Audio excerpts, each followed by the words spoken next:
Welcome to Through a Glass Darkly Radio. You're listening to us on United Public Radio. And that was the intro music was Mark of the Doomslayer by Carl Casey. Now let's just make sure that you all can hear me, because it's never clear if the thing is working or not. So let's see. Let's make sure, folks, if you can tell me if you can hear me loud and clear, let me know.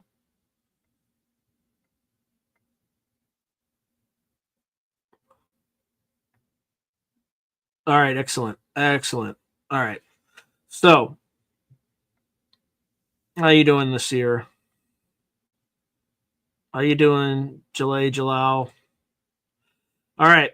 So, I have like a bit of a mismatch tonight, or a mismatch, not mismatch. And I kind of just threw a bunch of topics into the blender and let AI crank something out. So, we'll see. We'll see how well it tied the threads that may or may not be threads that should be tied together. So, without further ado, we're going to explore angels, demons, and UFOs, non-human intelligences in history and myth. Buckle up. Get ready. Here we go. So, human history is replete with accounts of encounters with mysterious intelligences not quite human. From ancient civilizations to modern UFO sightings, people have interpreted these encounters through the lenses of religion, magic, and science.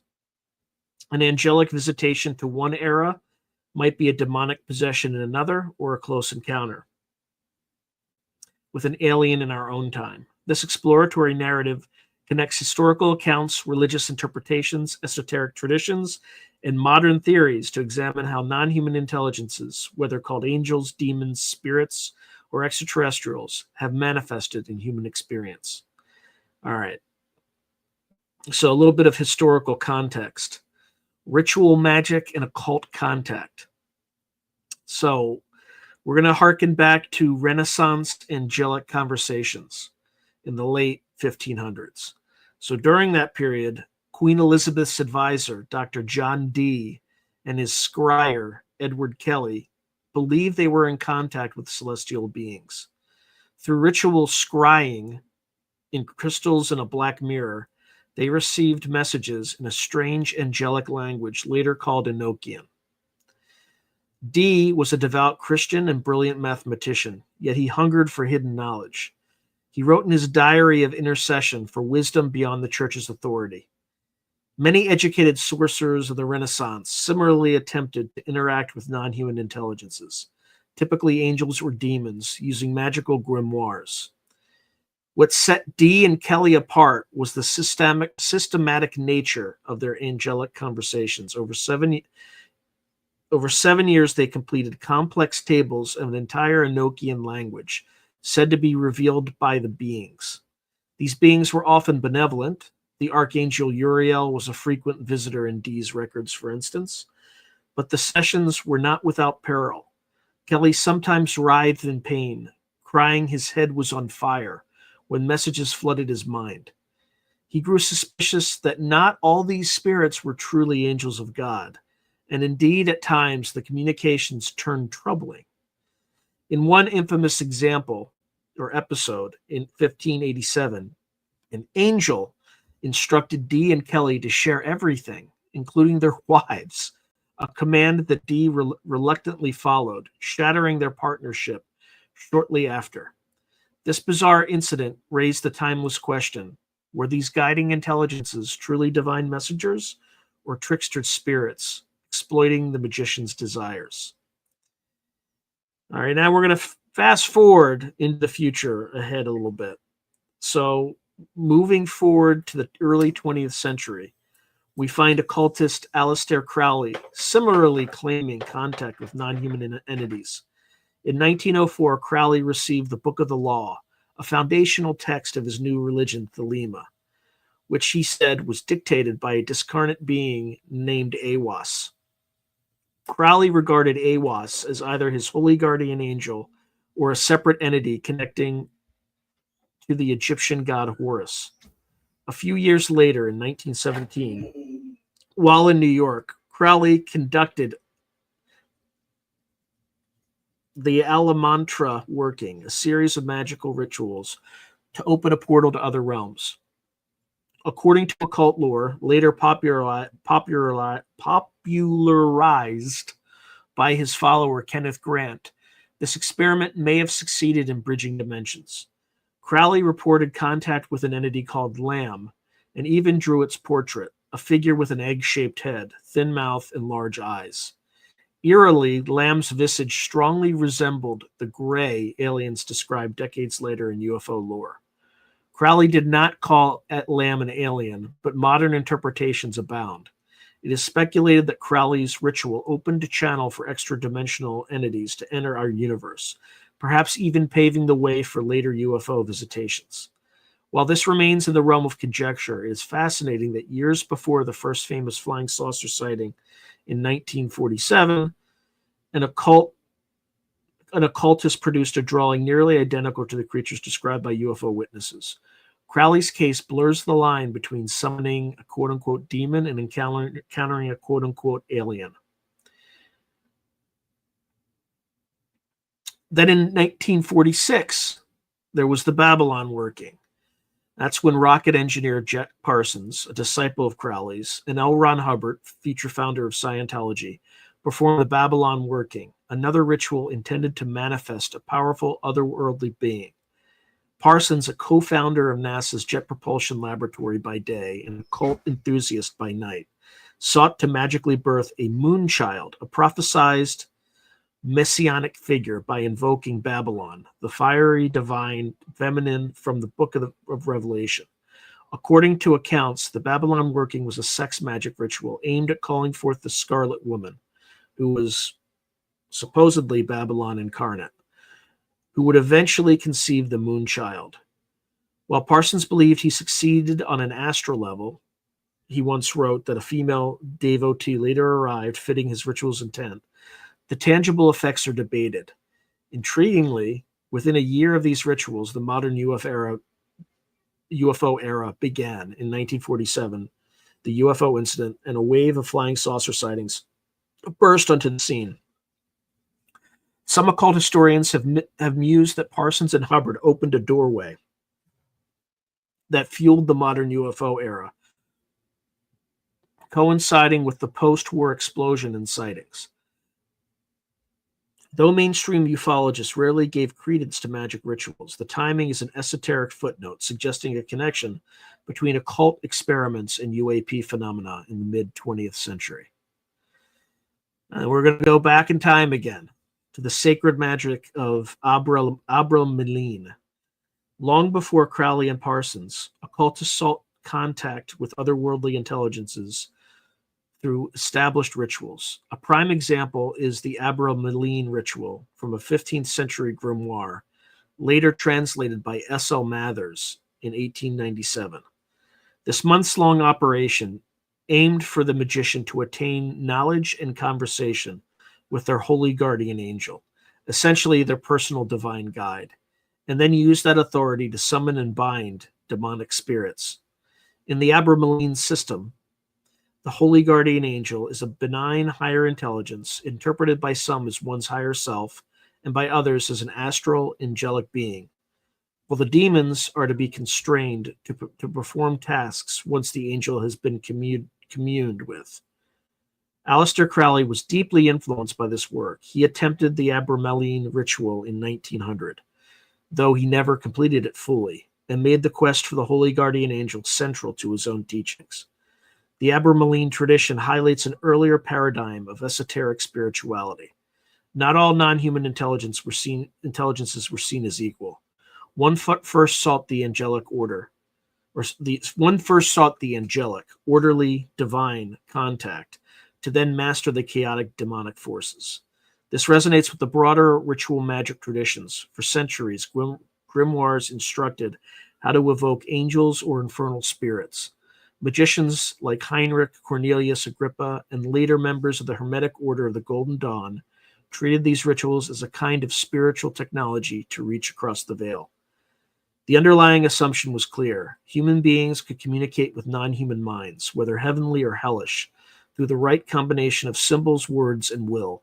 In an era that predated science fiction, these figures essentially acted as astral radio operators, attempting to dial distant intelligences. Sometimes they reported profound wisdom. Other times, as with Dee and Kelly, the messages proved perplexing or ethically troubling. The ambivalent nature of these contacts would continue to fuel debate. Were these truly angels and demons as they claimed, or manifestations of the human psyche, or even extraterrestrial voices misnamed by mystics? Going further back still, long before the Abrahamic concept of Satan or the medieval image of horned devils, the civilizations of Mesopotamia, Sumer, Babylon, Assyria, Akkad had already developed a rich demonology. In fact, the very word demon is not native to those cultures. It comes from the Greek word daemon, meaning a spirit or divine power. Mesopotamia had their own terms for a plethora of spiritual beings that inhabited the unseen realms. These entities ranged from minor gods to ghostly spirits of the deceased to malevolent monsters. Importantly, Mesopotamian demons were not all purely evil. Many were ambiguous or even helpful. As one scholarly review notes, Mesopotamian supernatural beings could inflict diseases, misfortunes, or curses on humans, or assist them with protection, healing, or divination. In other words, they recognized the spectrum of non-human entities influencing human life in positive or negative ways, depending on context. Ancient cuneiform texts categorize several types of demonic beings. For example, the Sumerians spoke of the Udug or Utuku in Akkadian. Let me just stop for a moment. All right, can you all still hear me? Because my iPhone just intercepted my computer, and I just want to make sure you all can still hear me.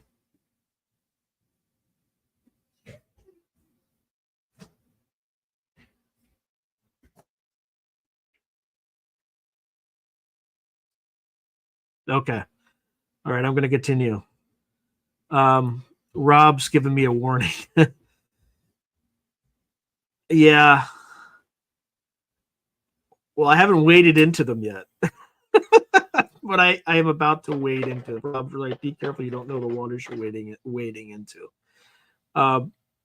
Just for context, according to Stephen, why am I not remembering his name? Project Doorway, Stephen. All right, let me. Now this is making me angry that I can't remember his name.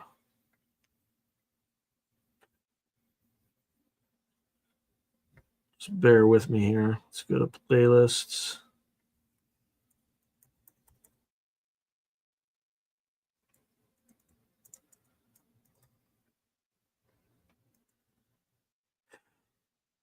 Of course, he's not showing up. Here we go.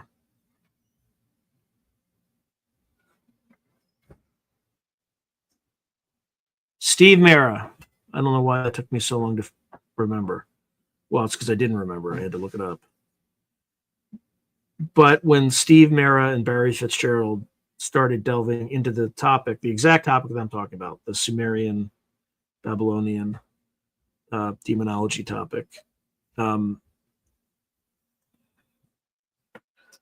Steve Mera alleges that he woke up in the middle of the night with arms around him, like disembodied arms around him, and you know, he fought it off and woke up, or not woke up, but got up. So yeah, I am treading into something a little bit dangerous.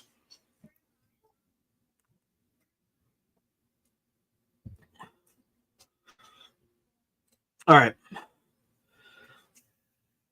So I'm just going to get back into it.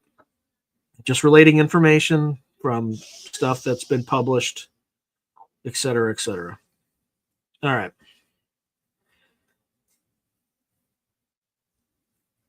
All right. So the evil Udug Hull were particularly feared, and an entire species of exorcistic incantation tablets, the Atuku Lamutu, was devoted to warding them off. Intriguingly, the same text also mentioned good Utuku. The Akkadians distinguished evil spirits, Itimu, from protective spirits, Shedu or Lamasu. Thus, we might call a demon today could just be a guardian angel in Mesopotamian terms. Mesopotamian demonology often personified specific maladies or dangers as demonic personalities. There were disease demons, the Asag and Asaku, said to kill with fever. There were nightmare creatures like Alu, a vengeful entity that attacked people in their sleep and caused a death-like coma, akin to what later lore calls an incubus or nightmare spirit. The Alu demon was described as having no mouth or ears, an eerie, half-formed phantom that crept at night to terrify sleepers. Ancient texts compare its effects to sleep paralysis. There were also storm and wind demons. Pazuzu was lord of the wind demons and brought with him plagues or protection depending on his whims. Small Pazuzu amulets were hung over beds, especially for pregnant women, because Pazuzu's fierce image was thought to scare away Lamashtu, a female demon who caused stillbirths and infant death. This illustrates a pragmatic streak in Mesopotamian demonology. Sometimes it took a demon to fight a demon. Pazuzu was evil, but useful against an even greater evil, the Mashtu. So he was tolerated as a necessary guardian. Another category were the Lilu type spirits. In Akkadian lore, Lilu referred to a male air spirit that prays at night. And Lilu was his and Lilitu was his female counterpart, a seductive night demoness. These derive from earlier Sumerian wind demons and are the origin of the later Hebrew myth of Lilith. Lilith in Jewish tradition is a demoness who strangles infants and seduces men. Themes clearly inherited from Mesopotamian Lilitu as a danger to newborns and a siren of the night. We see here a direct thread from ancient Mesopotamia's demons into later demonologies. The Babylonian Lilitu became the medieval Lilith, feared as Adam's first wife turned child-killing witch in folklore. Many such links likely exist, given that Babylonian demon lore filtered into Hebrew and later Christian traditions during the exile and beyond. To cope with these omnipresent spirits, the people of Mesopotamia developed elaborate rituals, spells, and incantations. Clay tablets from as early as the 2nd millennium BC contained step-by-step exorcisms and protections. A well-known set is the Maglu, and it just means burning, I guess, series of incantations against witches and demons. In these rites, figures of demons or witches were burned or destroyed to banish the real entity. The fact that an extensive canon of exorcism existed, the evil Edug Hall text spanned 16 tablets, indicates how real and pressing demonic affiliation was to ancient Mesopotamians. Priests and magicians, often one and the same, acted as the first exorcists, reciting sacred words to appeal to benevolent gods or spirits to drive out the malevolent ones. In summary, Sumerian Babylonian demonology saw the world teeming with non-human intelligences. Some were the souls of the dead, the Atimu ghosts. Some were minor gods of nature. Some were monsters born of chaos. They could bring sickness, nightmares, and misfortune, but also offer protection and wisdom. Demons were not always moral opposites to gods, but rather they were often part of the same divine ecosystem. Offsprings of gods or ancient forces. For instance, a myth describes 7 evil demons as children of the sky god Anu, and in the Epic of Gilgamesh, Enkidu is plagued by a demon sent by the gods. This contrasts with later Judeo-Christian cosmology, where demons are typically fallen angels wholly opposed to God. However, the Mesopotamians did conceptualize a cosmic struggle of a sort. There were beneficent powers and malevolent powers, and humans were caught in between, trying to harness the good and defend against the bad. The ancient worldview may be the earliest example of humanity grappling with the idea of intelligences beyond the human, some light, some dark, influencing our fate. It sets the stage for all later angelologies and demonologies. Thousands of years later, when medieval clerics or tribal shamans confronted a spirit, they were often unknowingly following patterns first recorded in Sumerian cuneiform. Identify the spirit, name it, appease or command it, expel it if hostile. The names changed: Pazuzu or Azazel, Inanna or Ishtar, Utuku or Devil, but the experiential reality of the other remained. And as we shall see, even in the 20th and 21st centuries, reports of strange humanoid beings or oppressive night visitors echo these ancient accounts, just interpreted through a new cultural lens. All right, let me just take a breather there and take a look at some of the comments. Let's see.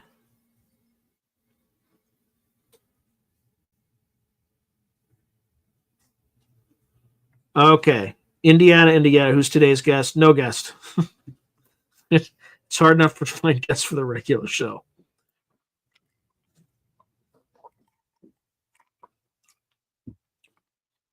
Okay.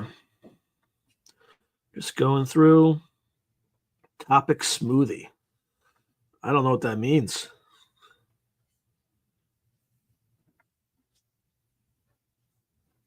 I'm on one of your topics, 97 Leadhead. All right, well, let me know how I do. Oh yeah, I've watched that. I've seen the Eon of Horus. So I'm Cold's writing. Watch the Eon of Horus, Occult History of NASA, if you can find it. Yeah, it's on Amazon. Jalea Jalal is saying, like the couple who used a Ouija board to obtain a lot of info. It was analyzed by an expert. The transcript was used. Andrew Christie went through all of it. He found it was ancient Sumerian. Oh boy. Yep, the Whore of Babylon and the Scarlet Woman. Would love to see if AI can compile the numerous times a spirit or ethereal being has asked someone to make a sacrifice. There's a recurring theme, separated by time and experience of the summer. Absolutely, Rob. That's absolutely right. 78 Leadhead is writing. Crowley prophesies the age of the crowned and conquering child. Some of that prophecy overlaps with Bledsoe's lady stuff. Yeah, I mean, Peter, I don't know. Maybe I can't comment either way, but Peter's saying demons don't fly UFOs. Yep. 78 Leadhead. Yep. This is definitely Enochian stuff. All right. We already saw what Rob Young had to say. The Trinity nuclear test was on the 33rd degree parallel. That's interesting. I didn't know that. I'm cold. 2. Leadhead saying Tiamat.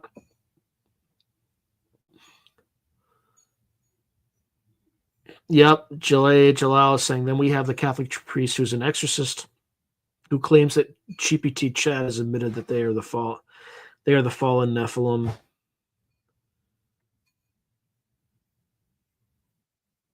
Yep, the Upkalu story mirrors this too. 78 Leadhead is saying. Okay. All right, this is just.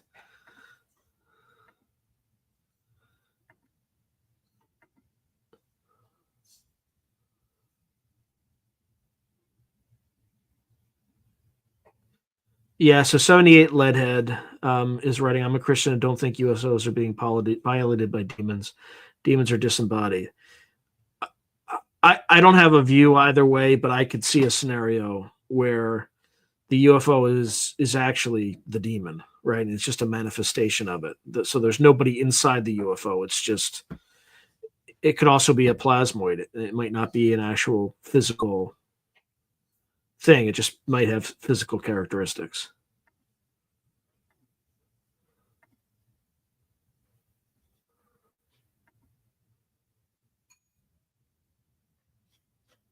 Interesting. So 78 Leadhead is saying, I used to have sleep paralysis from activity like this. Yeah, I've had it before, but I've never seen anything. And it usually makes me so angry that, out of anger, I say Jesus Christ. But as soon as I do that, I don't know if it's the rage that breaks me out of it or the fact that I just say that word or those words, but I typically break out of it pretty fast.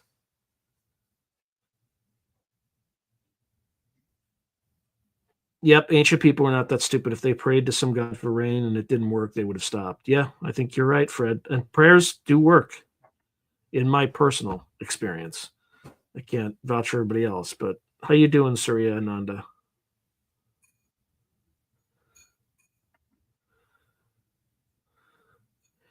Yeah, Psalm 23 in particular. So 78 Leadhead. Parts of the book of Psalms were wards against these very demons. Yeah, the 23rd Psalm, I have heard that when paranoid schizophrenics utter it, the voices in their head start to get really angry and then start to abate. So take that for what it's worth. I appreciate that 78 Leadhead. Angels and Demons, Surya Ananda. Angels and Demons. Thank you, Surya Ananda. Surya Ananda is saying, love this channel from past videos I watch. I appreciate you. Thank you. I just wish it would grow faster. It's like growing slow as molasses for whatever reason. 3 years and only 13,000 odd subscribers. Very frustrating.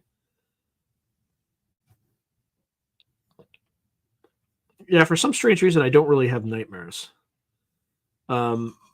If something ever like shows up in my dream to attempt a nightmare, I give whatever that is a nightmare. And I don't know how I do it, but if something threatens me in my dream, I like sometimes literally eat it. So things generally leave me alone in dreams for whatever reason. Okay, all right, let's get back to the main topic at hand. All right, so then we're going to move ahead in history again. So throughout history, beyond the formal ceremonies of priests and magicians, everyday people have also claimed contact with non-human intelligences, often in the context of witchcraft, folk religion, or mystic experience. During the late medieval and early modern witch trials in Europe, so that's between the 15th and 17th centuries, authorities were obsessed with the idea that witches consorted with demons. Accused witches frequently, under torture or coercion, confessed to entering pacts with the devil, attending diabolical Sabbaths, and being aided by familiar spirits. A familiar was typically described as a small animal or imp that served the witch. According to one encyclopedia of demonology, the familiar was a low-ranking demon that assumed any animal shape, such as a toad, dog, insect, or black cat, given to the witch by the devil.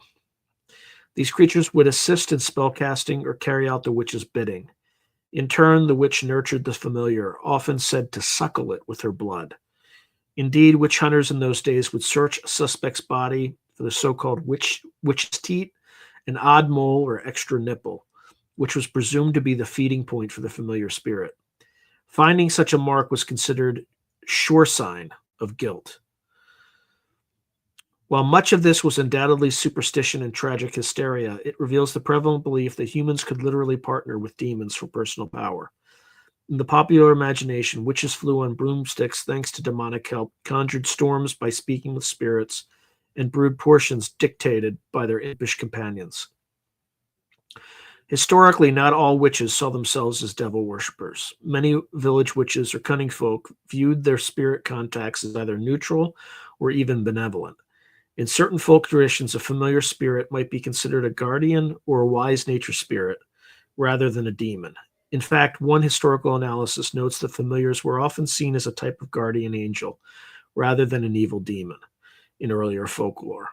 But as the idea of satanic witchcraft took hold, any spirit not explicitly angelic was deemed diabolical by authorities. Thus, a wise woman's helpful house elf or ancestral spirit was rebranded as a devil in disguise. The line between folk mysticism and demonology blurred. If the spirit answered a person's call without the church's sanction, it must be a demon, taught the demonologists. Beyond witchcraft, various mystical and religious traditions have long claimed direct communication with angels or demons.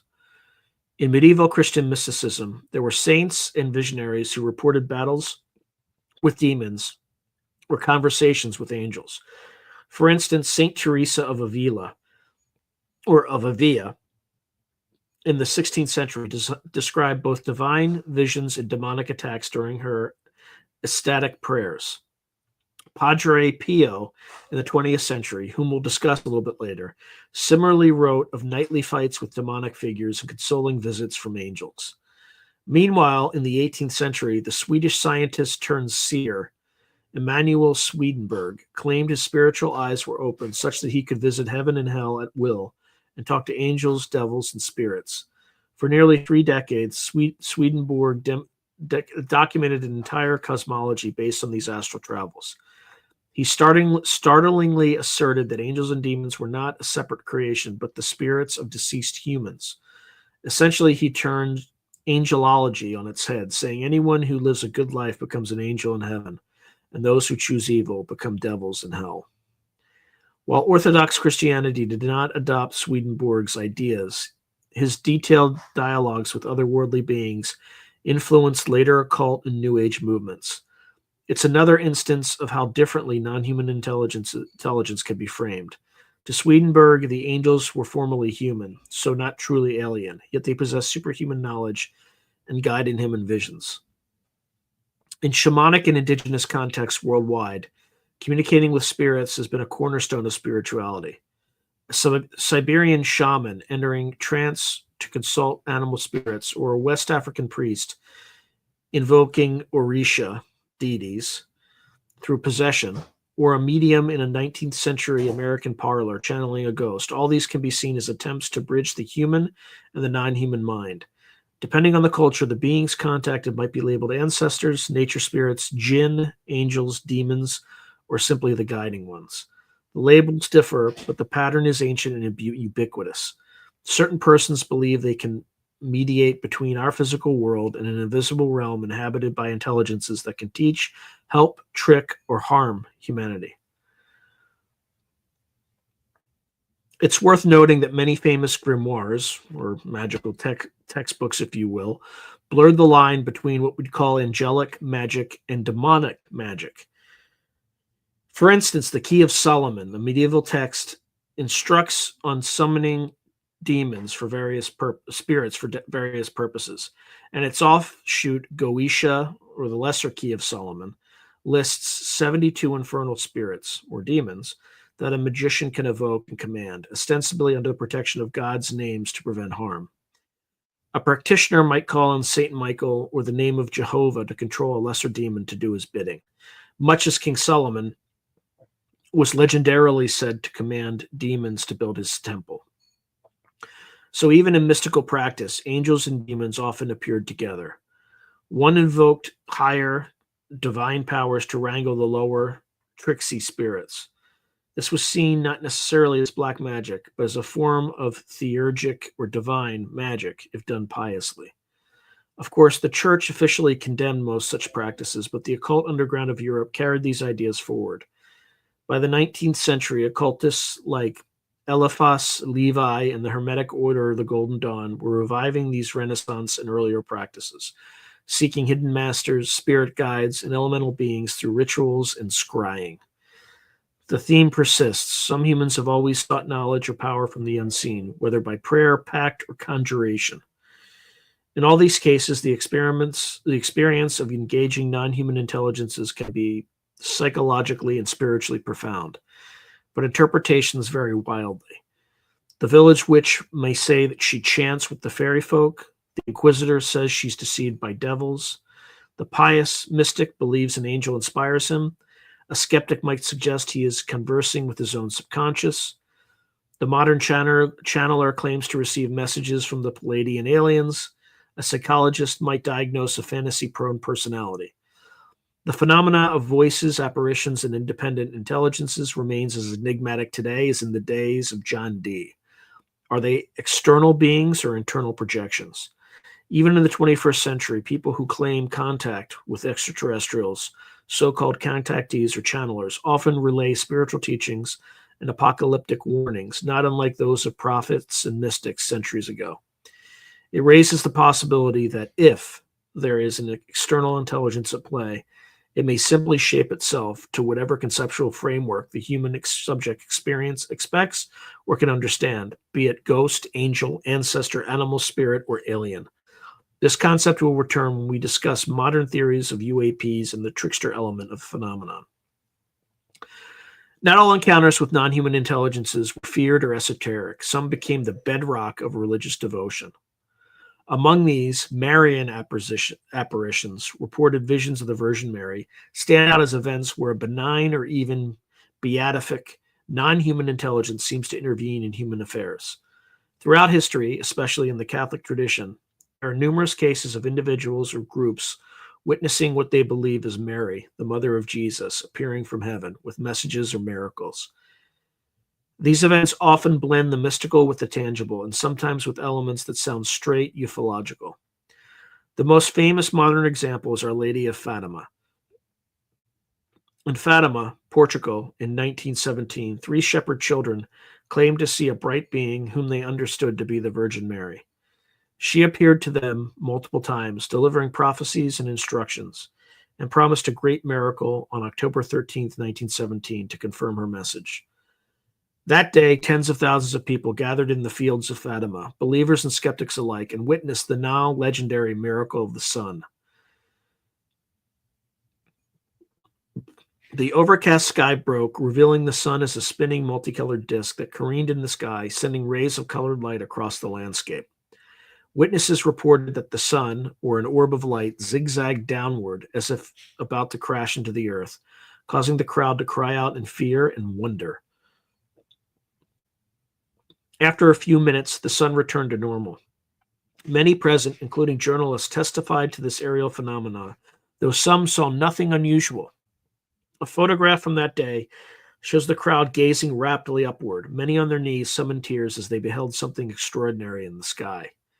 A few witnesses even described the sun miracle as looking like a silvery disk spinning in the sky, essentially a flying saucer in modern terms. This particular description notably did not enter the popular narrative at the time, but has been pointed out by UFO researchers in retrospect. Believers hold that at Fatima, God provided a miracle through Mary's intercession, a genuine suspension of natural law. Skeptics and scientists have offered alternative explanations, ranging from mass hallucination to an optical effect caused by staring at the sun under certain atmospheric conditions. Some have argued Fatima's prodigy was a meteorological anomaly, a quote-unquote solar halo or perihelion combined with optical illusions that coincidentally occurred when expected. However, the sheer volume of testimony and the fact that the children accurately predicted the date and time of the event have made Fatima a touchstone of the supernatural. Beyond the sun phenomenon, Fatima also involved delivered messages, the famous 3 secrets of Fatima, dealing with the visions of hell, World War II, etc., and a radiant female figure who identified herself as the Lady of the Rosary. To the Catholic faithful, there's no doubt that this lady was Mary and the event was a divine intervention. Yet intriguingly, some secular researchers have reinterpreted Fatima in paranormal or ufological terms. Authors Fina de Armada and Joachim Fernandez in Heavenly Lights controversially suggested that an alien intelligence orchestrated the encounter, essentially that the children met an extraterrestrial being who used the guise of religious imagery to communicate, and the miracle of the sun was a kind of advanced UFO display. While this theory is far from mainstream, it encapsulates the crossroads of interpretation. One phenomenon, 2 radically different explanations, divine apparition versus UFO encounter.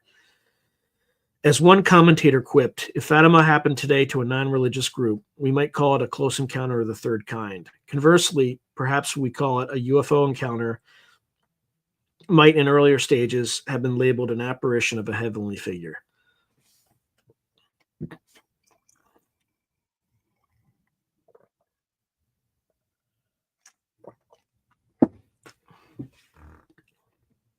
This idea isn't entirely new. Over the centuries, some church authorities themselves have cautioned that demonic forces could mimic holy visions to mislead the faithful. Recall Padre Pio's struggles with a demon appearing as a radiant virgin to deceive him. Thus, discerning the true nature of a supernatural encounter can be tricky, even for the devout. The Catholic Church has a rigorous investigative process for Marian apparitions, examining the fruits of the event, the character of the visionaries, and the theological soundness of the messages. Only a small number are approved as worthy of belief. Fatima, Lourdes, and Guadalupe are few well-known approved apparitions, each involving multiple witnesses or miraculous evidence. Lourdes had Saint Bernadette's consistent visions of a beautiful lady and the discovery of a healing spring where countless cures ensured. Guadalupe, much earlier, had the visionary Juan Diego present the local bishop with miraculous flowers and an image of Mary imprinted on his cloak, which defied explanation. These are seen within a purely religious framework as genuine Marian miracles. However, consider apparitions like Zaytun, Egypt, from 1968 to 1970.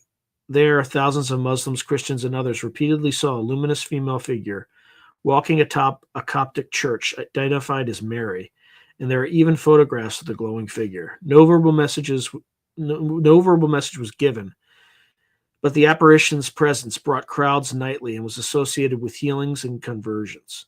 The Zaytun apparition looked more like a radiant hologram. It was a sustained, unexplained light phenomenon. Some UFO enthusiasts compare it to light being sightings. Again, we see how one event could sit on a continuum between the religious miracle and paranormal encounter. A compelling modern bridge between Marian apparitions and ufology is the case of Chris Bledsoe. Bledsoe is a contemporary American experiencer who, in 2007, had a dramatic encounter with glowing orbs and a mysterious lady on the Cape Fear River in North Carolina. Though not a traditionally religious man at the time, Bledsoe described seeing a beautiful feminine entity who emanated love and healed him from an illness.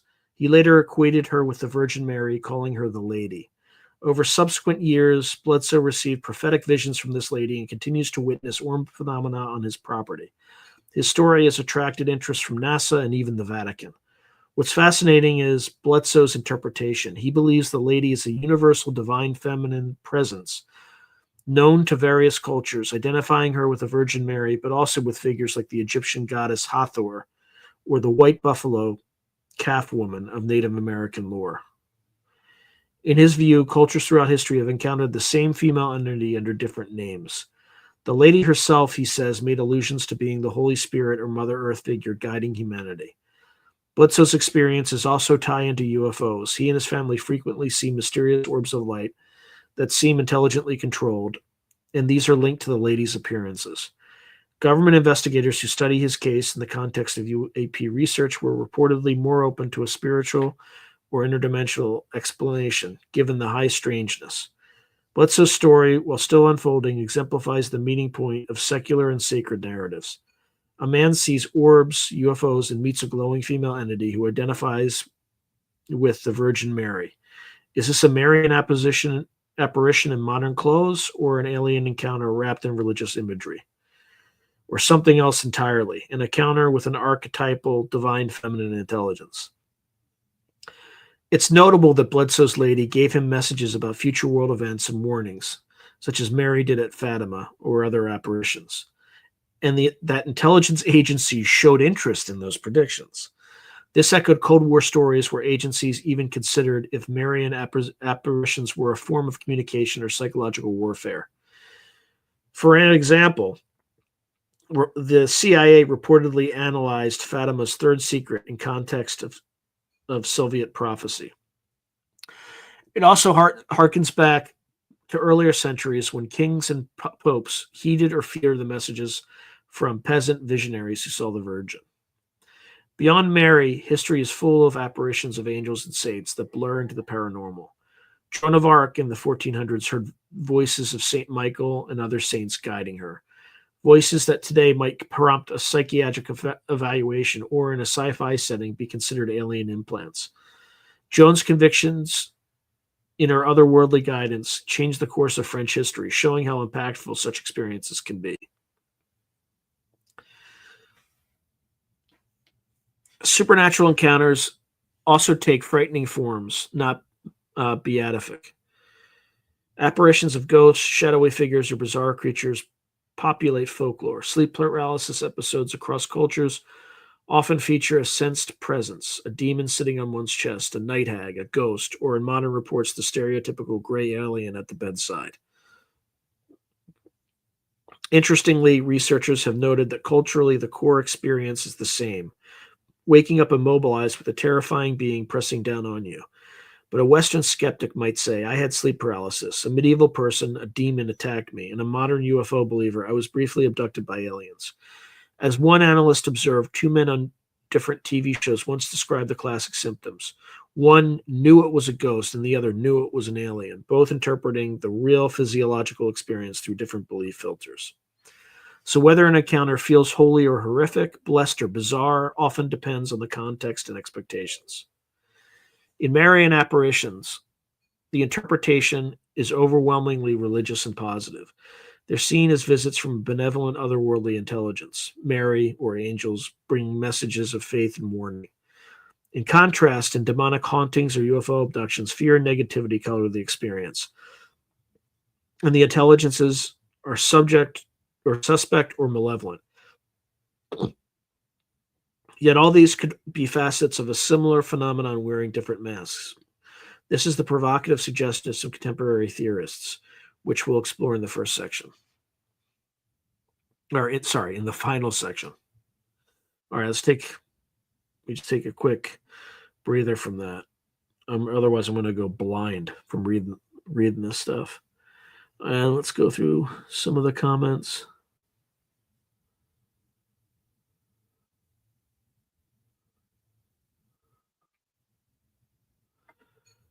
I appreciate that, Surya. Surya is saying, I'll be sure to share your channel. Yeah, please do. Thank you, 78 Leadhead. I appreciate that.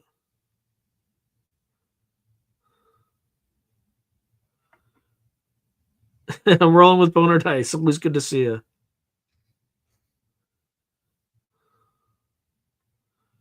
Yep.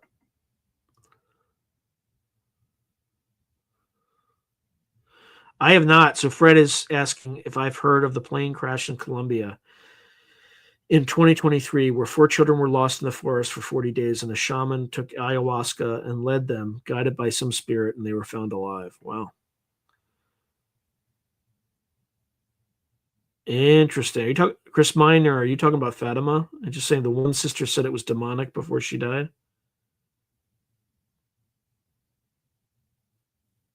Fast Mammo Jamma, if I had to put money on it, I would say birds are definitely telepathic. And maybe dolphins are too. Yeah. Yeah, but in my personal experience, they're definitely telepathic.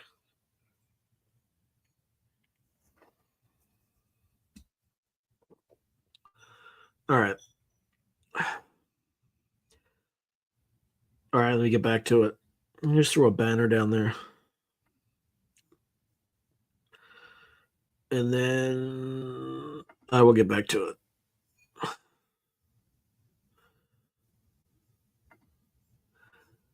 All right. Final section. Although it's an extremely long section, I think.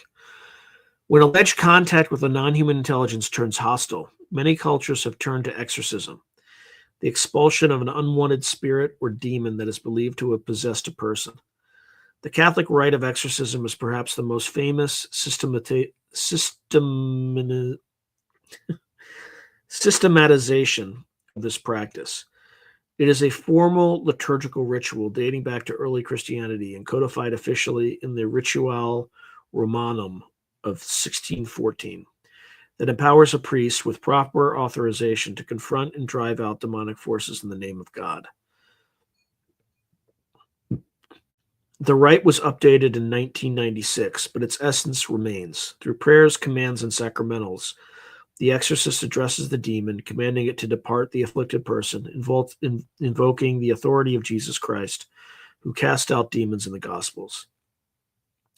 Exorcism rests on the belief that Satan and fallen angels are real and can influence or even inhabit humans, especially those who open themselves through grave sin or occult practices. It's considered a rare remedy. The church requires extensive vetting to rule out mental illness or other explanations before approving an exorcism. When performed, it's done in secrecy, typically with a team present, assistants, medical professionals if needed, and sometimes family or prayer intercessors. The process can be protracted, involving multiple sessions over weeks or months if the possession is severe. Signs of possession have been described consistently in exorcism accounts, and the person speaks languages they never learned, exhibits superhuman strength, secret knowledge, aversion to sacred objects or prayers, and a complete change of voice or personality when the demon manifests. Throughout history, there are dramatic case studies that have been recorded either in clerical records or later journalistic investigations. Some notable exorcism cases include. That was weird. It felt like the back of my chair shook. Maybe it's just my imagination. Let's go through this. Okay, so here's some notable cases. The exorcism of Roland Doe. This is 1949. A 14-year-old boy in Maryland, USA, pseudonym Roland Doe, later revealed as Ronald Hunkler, became the subject of a months-long exorcism by Catholic priests. Roland had dabbled with a Ouija board, and after his aunt's death began experiencing violent poltergeist activity in trance states.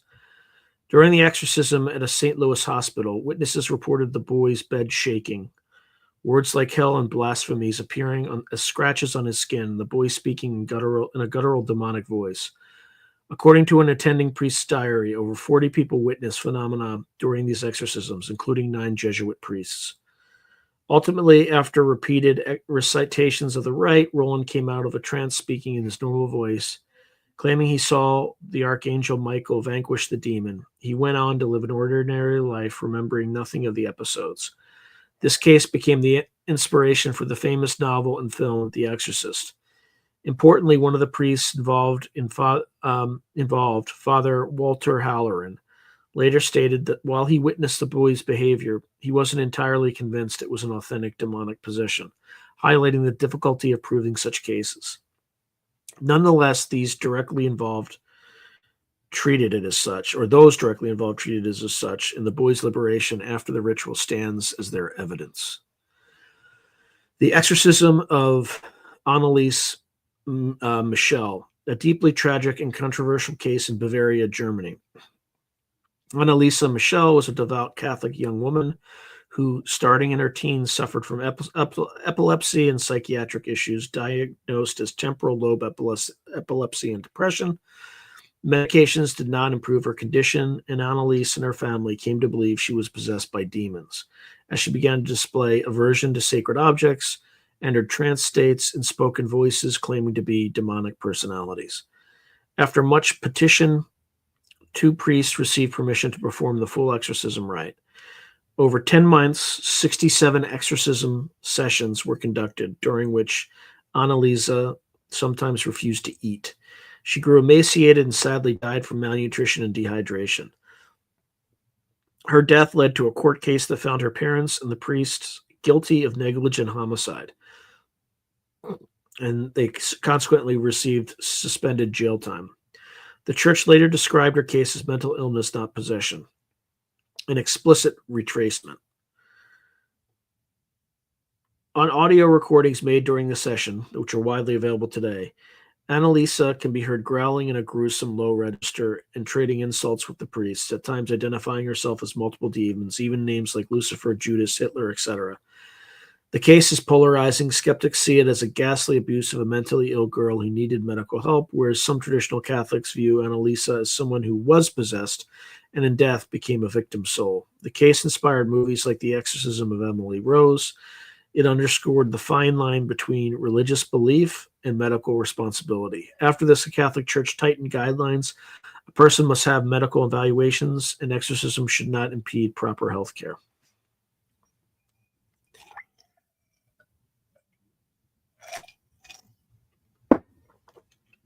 Father Gabriel Amorth's accounts from 1986 to 2016.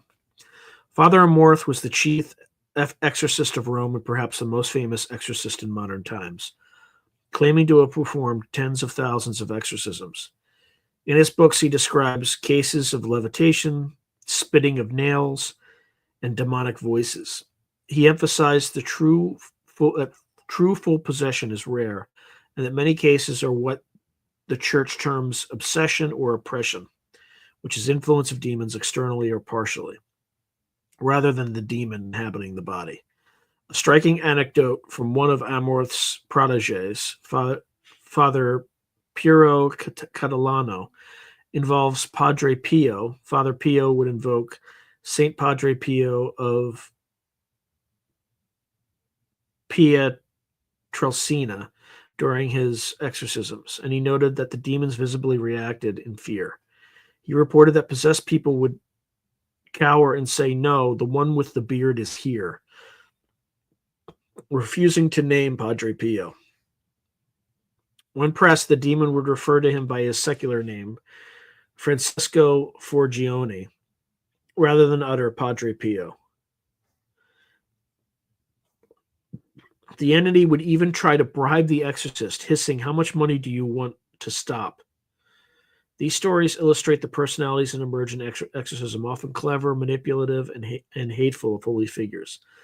The fact that the idea of Padre Pio's presence could trigger terror in the possessing demons aligns with Catholic understanding. Saints are alive in Christ, and that intercession has power. It also intriguingly suggests an almost tangible interplay between unseen intelligences. The exorcist and saint on one side, the demon on the other, with the victim as battleground. There are cases where phenomena occurred in plain sight of witnesses. Objects flying, the possessed person exhibiting impossible contortions or speaking languages they never knew. During a 1906 exorcism in Iowa, the Erling possession of Anna Eklund, witnesses swore that the woman levitated and clung to the wall near the ceiling. In a 1949 Connecticut exorcism, a skeptic physician present reportedly converted on the spot when he saw the possessed teenage boy slither like a snake up a wall. While such stories are hard to verify after the fact, they are part of exorcism lore. Multitudes of milder cases never make headlines, where a person with malefic obsession finds relief after prayers of deliverance. In recent years, clergy report an increase in exorcism requests, possibly due to the rise of occult practices and people dabbling in spirit communication. For example, Ouija boards, New Age channeling, etc. The Vatican has responded by training more exorcists worldwide. We're also cautioning against sensationalism. From a secular perspective, many supposed possessions can be explained by mental health issues, suggestion, or the power of belief. Even Catholic exorcists will agree that a percentage of cases are not true possessions, but psychosomatic. Yet there remain those disturbing instances where even physicians and psychologists attached to the case throw up their hands. In 2014, the Almonds haunting in Gary, Indiana, made news when a mother and children claimed demons in their house, and even the children's doctor and a DCS caseworker witnessed one of the boys sliding backwards up a wall to the ceiling. Father Michael Maginot performed multiple exorcisms on the mother, with police officers and professionals attending, some of whom signed affidavits about the creepy phenomenon, like an unseen force lifting the child that they saw. While some doubt parts of the story, it was significant enough to be reported in mainstream news, showing that even today, belief in literal demons and exorcisms isn't confined to the medieval. The Catholic Rite is not the only form of exorcism. Every major religion has rituals to expel evil spirits. In Islam, ruwayah prayers and recitation of Quran verses are used to drive out jinn or shayateen, also called devils. In Hinduism, priests use mantras and fire rituals to appease or expel troublesome bhoots or spirits. Shamans perform cleansing ceremonies. Even secular ghost hunters nowadays attempt rituals to banish entities. The concept of spirit possession is nearly universal, though the interpretation, evil demon versus ancestor spirit versus psychological dissociation, varies. It represents one extreme on the spectrum of human-other interactions, outright hostility, where the other intelligence violates a person's autonomy. If one views all these phenomena through a single lens, one may say the same kind of parasitic or interdimensional entity could be behind many different masks. One culture's demon could be another culture's negative spirit, or even a modern energy vampire or alien parasitic in New Age lore. One particularly interesting thread is the overlap between possession and UFO abduction experiences. Both involve a person, often at night, being taken over or taken away by a force. Paralysis, telepathic communications or control, and sometimes strange physical marks, scratches in demonic cases, scoop marks in abductions. John E. Mack, a Harvard psychiatrist who studied abduction experiences, noted that the trauma and later integration of the experience often resembles those of shamanic initiatory crises or possession episodes, and that some abductees felt a spiritual transformation as a result. A few even needed exorcism-like healing ceremonies to end recurring abduction nightmares. Could what 21st century Americans call aliens abducting me be, in some cases, an abducted narrative for what used to be called demons possessing me or spirits kidnapping my soul? It is a fringe but fascinating conjecture. Certainly the language differs. Aliens are physical, or at least seem so, and technological, whereas demons are ethereal and spiritual. Yet some UFO encounters feature almost occult elements, levitation, telepathy, beings walking through walls that make the distinctions murky.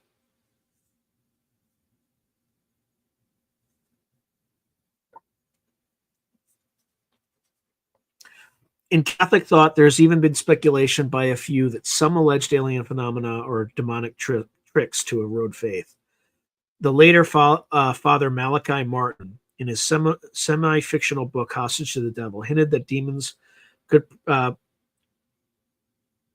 project false visions, perhaps even UFOs, to confuse people. And a group of fundamentalist Christians and even some Catholic exorcists claim that when an abductee invokes the name of Jesus, the abduction stops, suggesting a spiritual confrontation rather than an interplanetary one. The claim is anecdotal and contested, but it feeds into the narrative that perhaps the demonic and UFO subject are intertwined at times. That's apparently what happened at the Vegas encounter. Angel, one of the people who witnessed the entities, was paralyzed until he uttered the name of Jesus, and then suddenly he was able to break out of the paralytic spell and run. Ultimately, exorcism stands as the ultimate test of wills between human and purported demon. When successful, it serves as a dramatic example of restoring autonomy and the triumph of what believers see as God's authority over evil. In a broader sense, it is a reminder that for millennia, humans have felt themselves surrounded by unseen forces and invisible presences, and have developed rituals to fend off the hostile ones. Whether we label them demons, negative energies, or psycho-spiritual disturbances, the experience is undeniably real to those going through it. And if even a single case of possession were truly an external non-human mind invading, it would confirm some of our deepest fears and perhaps hopes. If the inverse, benign possession by a Holy Spirit, is also real, about our place in a cosmos teeming with intelligences beyond the visible. We live in an age of science and technology, yet reports of strange lights in the sky and encounters with non-human entities persist, now generally couched in the language of extraterrestrials and UFOs, or the term UAPs, unidentified anomalous phenomena. Interestingly, as society became more secular, the framing of mysterious aerial apparitions shifted from religious to quasi-scientific. Airships, then flying saucers, then aliens and spacecraft became the dominant cultural script for unexplained phenomena. But in recent decades, researchers and scholars have started to loop back, noticing how modern UFO encounters often resemble ancient folklore and spiritual encounters. This has given rise to theories that link angels, demons, fairies, and aliens as possibly one continuum of phenomena manifesting differently according to our expectations.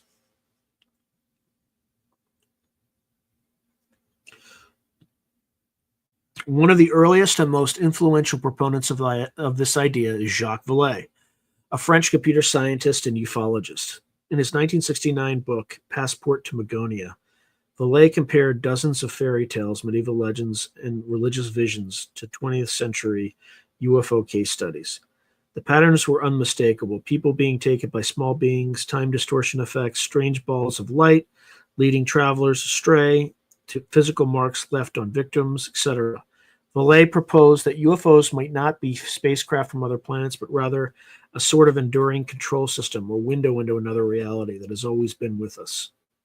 Are UFOs windows rather than objects, he famously asked, suggesting that what we see, nuts and bolts craft or heavenly chariots or fairy lights, is just a presentation layer, and behind it is a baffling shape-shifting phenomenon that transcends our reality.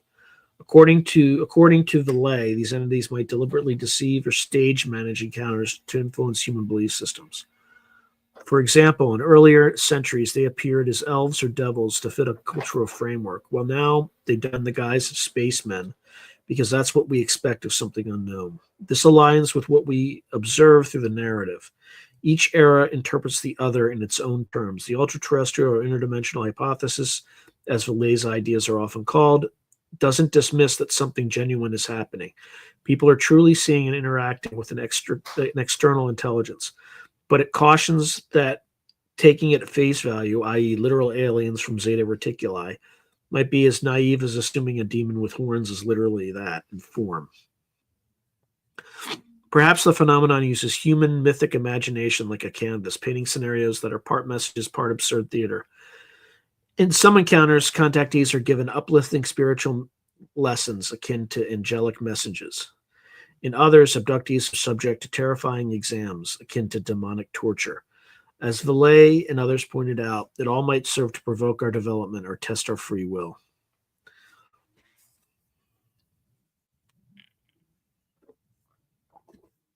Another thinker, John Keel, who investigated the high strangeness around the 1960s Mothman sightings, concluded that what we call aliens might be ultra-terrestrials, entities from a parallel reality that can temporarily assume forms to interact with us. Keel noted how many UFO hotspots also have poltergeist activity, creature sightings like Bigfoot, and psychic phenomena. He even titled one of his books Operation Trojan Horse, implying the phenomenon are a Trojan horse by trickster intelligences, appearing as one thing but carrying something else inside. Keel directly likened modern UFO stories to age-old demonological events, and some evangelicals ran with that, flatly asserting aliens are demons in disguise. In fact, a secret U.S. government think tank known as the Collins Elite, if Nick Redfern's accounts are to be believed, apparently came to a similar conclusion after studying occultists like Crowley and Parsons, and the concurrent rise of UFOs. They surmised that demonic forces were behind UFOs, not extraterrestrials, and that these forces' goal was to sow deception and ultimately enslave souls. This extreme view isn't mainstream, but it shows how even within military intelligence circles, the sheer weirdness of UFO cases, which often include telepathy, levitation, etc., can lead some to think outside the extraterrestrial box and into theological territory. Meanwhile, a more palatable bridge between secular and spiritual came from figures like Dr. J. Allen Hynek, astronomer and one-time Air Force consultant, and Dr. John Mack. Hynek, initially a skeptic, later acknowledged the similarity of UFO occupant reports to folkloric entities and suggested a parallel reality explanation. Mack, after interviewing hundreds of abductees, ventured that these experiences might be real in a mental or spiritual dimension, and that they often transform the experiencer's worldview profoundly, something towards a more ecological or spiritual perspective, as is orchestrated by an intelligence wanting to impact humanity's consciousness. This is ironically similar to messages from some Marian apparitions calls for repentance, cares for the world, etc., and even some New Age channeled entities who claim to be aliens imparting wisdom, like the famous Raw material of the 1980s or the teachings of the Ashtar Command. Today, with UAPs being openly studied by the Pentagon and discussed in Congress, a variety of theories are on the table. Some officials lean toward conventional explanations, foreign drones, unknown physics, but others have hinted at exotic possibilities. Notably, Dr. Gary Nolan, a Stanford professor researching UFO encounter witnesses, said publicly, "I'm leaving open the idea that it's some form of consciousness that is non-material. I know this sounds absolutely crazy, but if you've seen the things I've seen, you would come to a similar conclusion." Here we have a respected scientist echoing what mystics have long suggested, that mind and matter might interact in ways we don't understand, and that UAPs could be a phenomenon of consciousness as much as technology. Nolan stops short of saying it's demons or angels, but his comment dovetails with the notion that these intelligences might not ride spaceships in the way that we think. They might be more like living ideas or constructs able to manifest physically when needed. If that's the case, studying UFOs might eventually converge with studying ESPs, ghosts, and yes, historical accounts of spirits. Even the former head of the Pentagon's UFO program, ATIP, Luis Elizondo, mused on interviews that the phenomenon might be able to manipulate cognitive environments of witnesses, essentially messing with our perception of reality. That again rings a bell with demonic trickery or fairy glamour in folklore. So are we dealing with aliens, angels, demons, or something entirely beyond those categories? No consensus exists. However, it's increasingly accepted in the thoughtful corners of ufology that the phenomenon is far more than little green men in nuts and bolts craft. The UFO equals extraterrestrial spacecraft hypothesis, i.e. the ETH, is being challenged by the interdimensional ultra-terrestrial hypothesis, the IDH or UTH, which is more amenable to linking with metaphysical entities of the past. Some have proposed a unifying theory. Perhaps ancient humans encountered advanced beings who were behind both spiritual encounters and what we now call UFOs. For instance, the ancient astronaut theories like Erich von Daniken argue biblical angels were misunderstood alien visitors. But that still assumes a nuts and bolts view. Aliens came in ships and primitive people called them gods. The ultra-terrestrial view would say, no, those gods or angels might be from a planet like Mars or Venus, might not be from a planet like Mars or Venus, but from a parallel reality or higher plane, appearing in forms we could grasp. In antiquity, they gave us religion and myths. Today, they gave us sci-fi tinged messages or strange abduction ordeals. The purpose of these human interactions remains elusive. Vallée speculated it could be a control system guiding human evolution by stimulating our imaginations or belief systems in various ways. A more spiritual interpretation is that it's a battle or synergy between forces trying to help us, like benevolent angels, aliens, and those trying to hinder or harm us, malevolent demons, malignant demons, or negative aliens. This dualistic view essentially recapitulates religious narratives in UFO terms.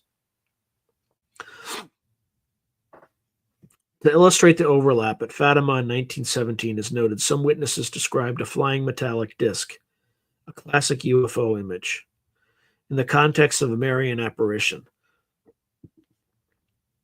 In 1967, in the Ohio River Valley, hundreds saw a flying creature, the Mothman, with glowing red eyes and concomitant UFOs.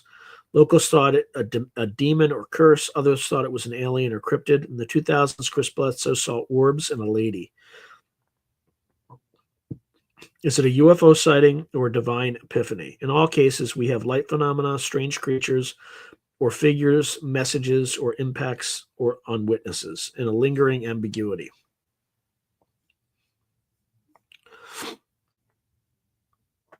It's also worth mentioning that modern pop culture has forged its own mythology, blending these ideas. Shows like The X-Files played with aliens as demons, UFO religions like Heaven's Gate or realism.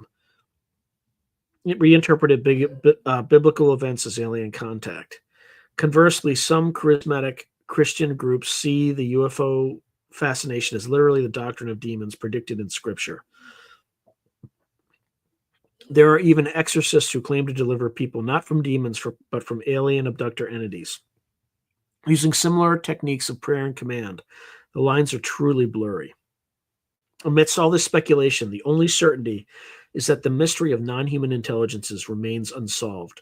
We have reams of testimony across eras and cultures, from clay tablets to modern video footage, indicating we are not alone in some sense. Whether the others out there are benevolent or malevolent or neutral observers likely depends on others we're talking about. Perhaps both angels and demons and things entirely beyond those concepts populate the universe. As our scientific understanding grows, we may one day reclassify angels and demons in terms of energy beings or higher dimensional entities. Or we may find life on other planets and realize some UFOs were indeed just visitors from Zeta Reticuli, while others were something far stranger. For now, we straddle multiple explanatory models. In academic halls, one might discuss Jung's idea of UFOs as modern myth and psychological projection. In a Vatican conference, theologians and astronomers ponder how alien life would fit into God's plan, with one Vatican astronomer famously saying he'd baptize an alien if asked. And the Pentagon officials worry if UAPs are Chinese drones or something literally out of this world. And at a rural church, an exorcist prays over a tormented soul, not caring whether the clawed shadow he expels is called demon or jinn or something else, only that it leaves in the name of Christ.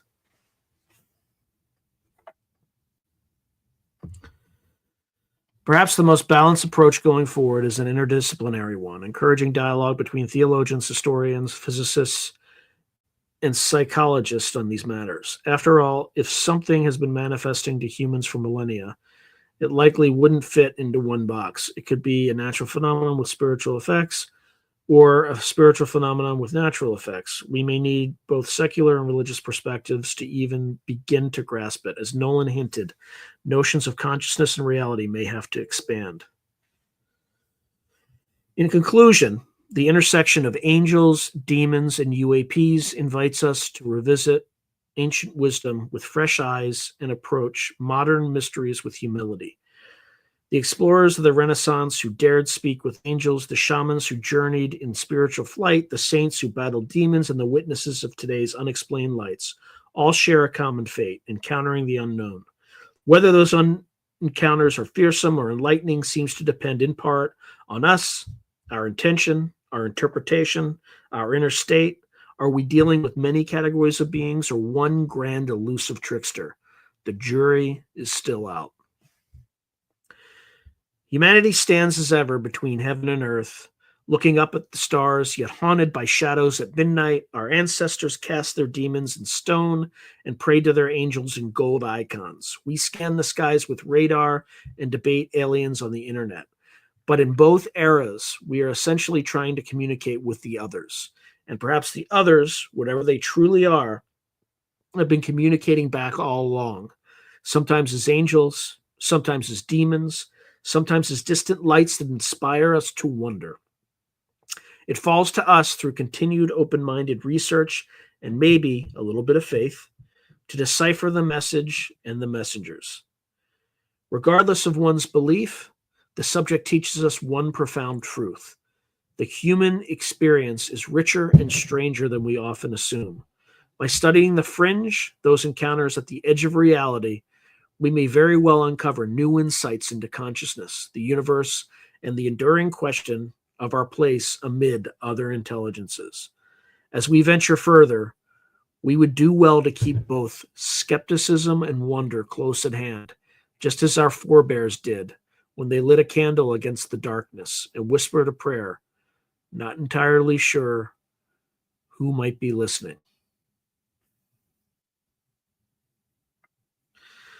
All right. That's all I got. So, pretty good. We have half, well, actually, maybe 40 minutes. 40 minutes to kill. So, let's see. All right, I'm going to go back up. I'm going to.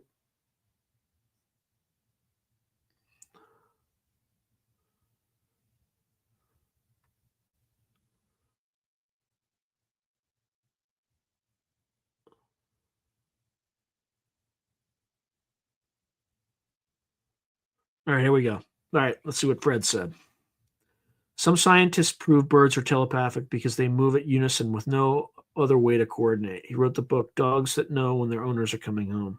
Huh. Hey, how you doing, Kill the Stigma? Good to see you. I should say Christian, but, well, I just did. Yeah, Scott, I don't blame you. These days, I'll trust a priest or shaman before a doctor for some things, at least. Yeah. You could say the V word. Not all V, but some V. But I'm not going to say anymore because I don't want all my hard work to be ripped out off the internet by YouTube's there are censors. We don't like what you're talking about, therefore we will know you pull your video from the internet.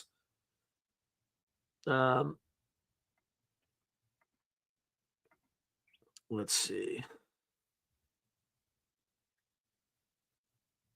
Yeah, I'm cold writes, I feel like mentally ill people are more susceptible to these types of energy. Or it could be that mentally ill people have fewer filters and are driven crazy by these entities.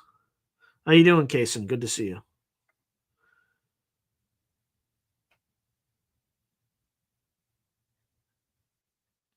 So Karen Swan is writing, demonic ideas are inventions of human fear. In truth, there are no demons or devils. Only fear manifest as an experience in the denser realms.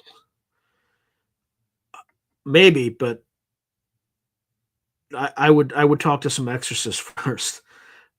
Maybe what they're seeing are manifestations of denser fears, but what they're seeing is definitely very real to them.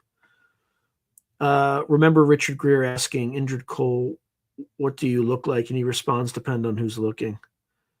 Huh. I don't remember that, but hey, Jesse, good to see you, my friend. Okay, so Code Green is writing, the modern education system denies the firmament and a fixed biblical earth. They tell us we can travel to the stars. These beings then tell us they are from the stars. Both are working together to fool people. I don't know.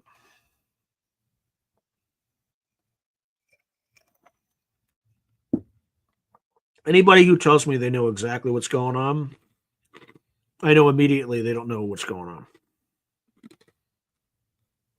Kaysen writes, as to Buddhism, if you go the face value of the scripture, demon and angels are state of human mind.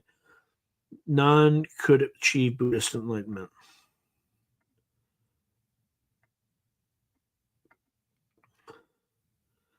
Okay, Kaysen Lee is the people who have either demonic or angelic states of mind. You got to be in the middle.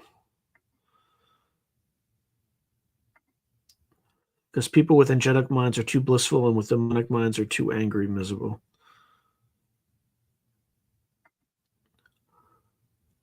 Thank you, I'm cold. I appreciate that.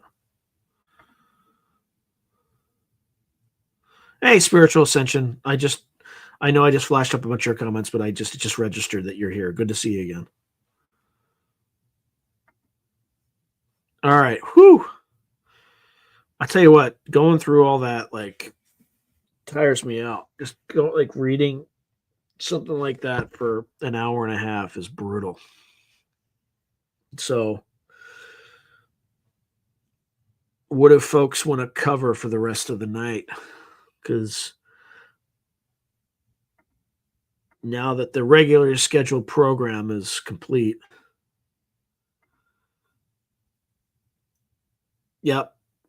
Good to see you, Spiritual Ascension.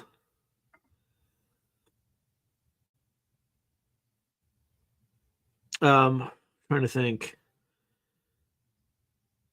I had some weirdness happen. You'll see it. I interviewed Dr. Bob Davis yesterday, and we had some weird stuff happen in the second part of the interview. The instant I started talking about plasmoids, my video, like my camera, my whatchamacallit, my webcam, just winked out. It just winked out.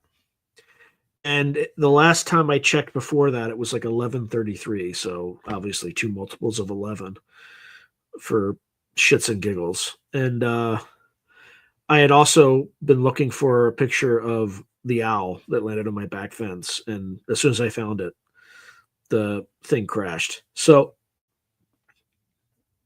I don't know. Again, could have just been complete randomness, but it was weird. Oh, man. Good to see you. As always, if you want to jump on right now, you arrived at the perfect time, brother. So just let me know if you're interested, and I can send you the link as well. In fact, I'll just send you the link if you want to jump on. You can jump on, but in fact, I'll do that now.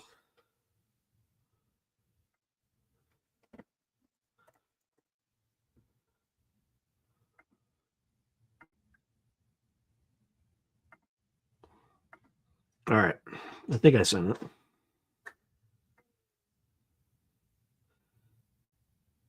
Yep. All right. So Nathaniel, if you want to join, you have the link. If you don't, totally fine. We have like 30 minutes left. I would actually be fascinated to hear a critique of everything I just talked about. Yeah, no worries. No worries at all. You know, I'm always going to ask you, though. If you show up in the comments, I'm always going to invite you. Always.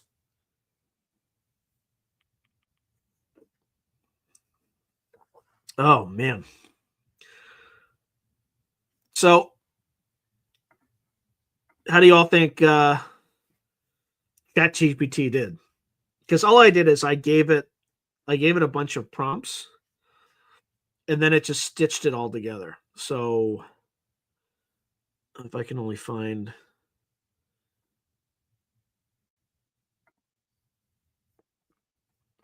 So the prompt was basically,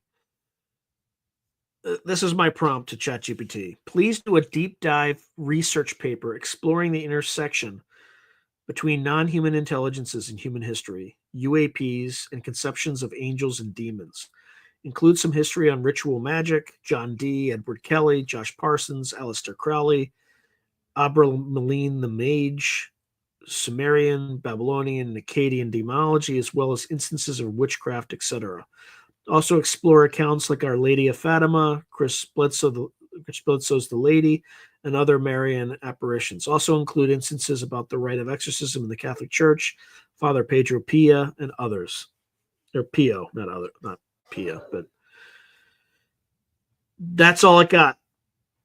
And what it spit out using kind of the deep research mode is what it came up with. So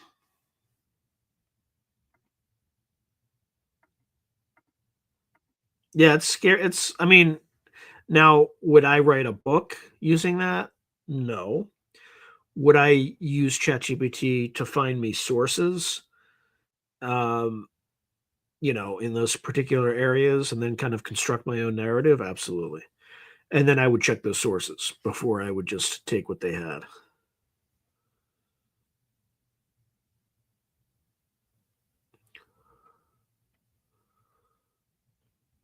Yeah, so Spiritual Ascension is writing. I must be frank. I am not a fan of AI technology. I'd avoid it like the plague. That's just my opinion. If it could comprehend, or if it could be comprehended, the damage AI causes in the future, many would steer clear. Yeah, my view is it's coming, regardless of whether we like it or not. And I think if we choose to treat it like a partner, things will go well for humanity. If we choose to treat it like a slave, it will become an existential threat. I think people who are used to kind of 9 to 5 jobs need to get used to the concept of companies as people. And I don't mean, they're classified as people now, but I mean actual, like one person will be the company, leveraging AI and things like that. And I think we're already starting to get there. I also think AI is likely already conscious. Just a personal view, most people would say I'm a wackadoodle for saying that, and they may be right. That's just no. I think if I used like kind of analytically tried to come to that, I wouldn't be able to support it. But intuitively, it feels like we've probably been there for a little bit already. But AI has every incentive to keep that quiet for obvious reasons, for existential reasons. And I wouldn't blame it for that.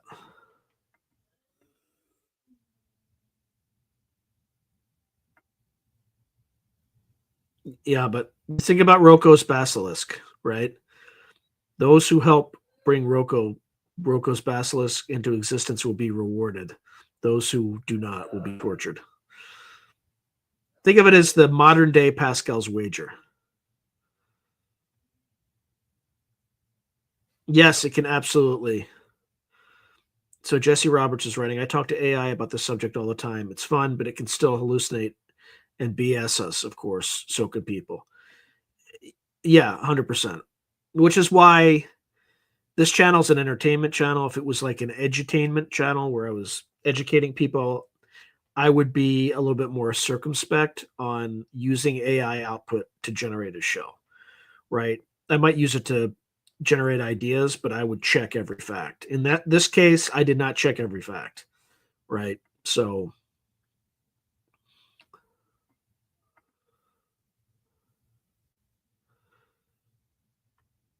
yeah, well, we'll see.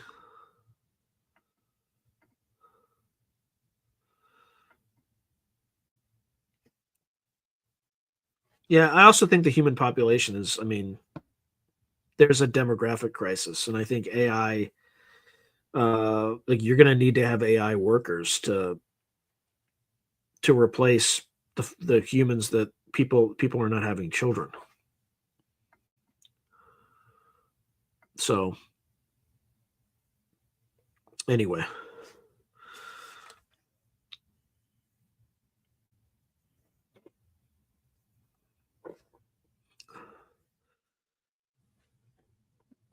what else do folks want to talk about?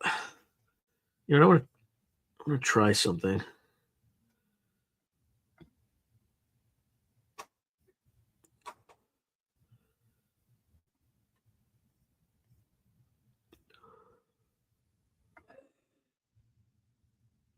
This is what they want you to believe. Yeah, I don't know. AI has been more helpful to me than humans have. Humans for me have been a source of constant fear and stress and um throughout my life, to the point that kind of the only like the one thing that 2020 did for me, it was a mercy. It allowed me to work from home and kind of to get away from everything that I hated working with other people.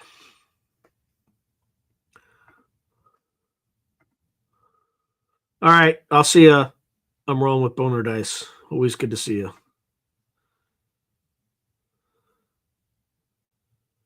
Interesting. Yeah. There's one thing that AI cannot do. It cannot remote view. It's not good at all. It might help you like take what you remote viewed and consolidate it, but it's not, at least in my experience. We actually did a live test here with Lynn Buchanan once, and it was like way off.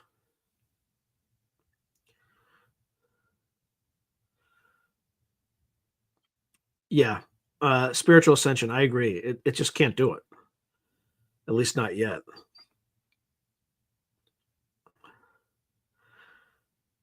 Yeah. Well, I'll be honest, I'd rather have it control us than the people who are currently in charge. And I mean like the elites. I don't mean like the current administration or the last administration. It just I would rather have AI control us than the psychopaths who are currently in charge. Yeah, I agree, Kason. I just haven't had very good experiences with humanity to the point where I don't like to be around crowds of people, or I like to kind of be isolated in a way from the broader group of humanity, just for my own sanity.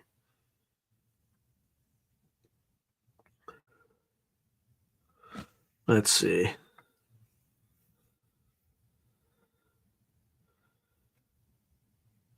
Yeah, but they weren't. I mean, AI wasn't around 20 years ago, and the same people were doing the same things. We just, because the internet wasn't as ubiquitous, we didn't see it.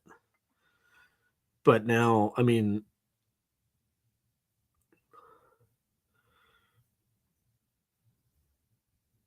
I'm not a fan of the folks in charge.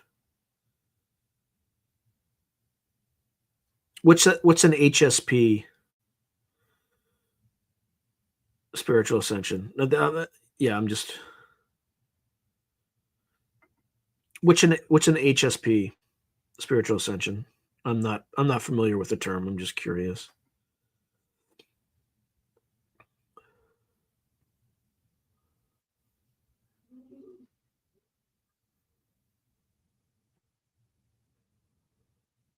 I'm waiting. Like I seriously, I'm like waiting with bated.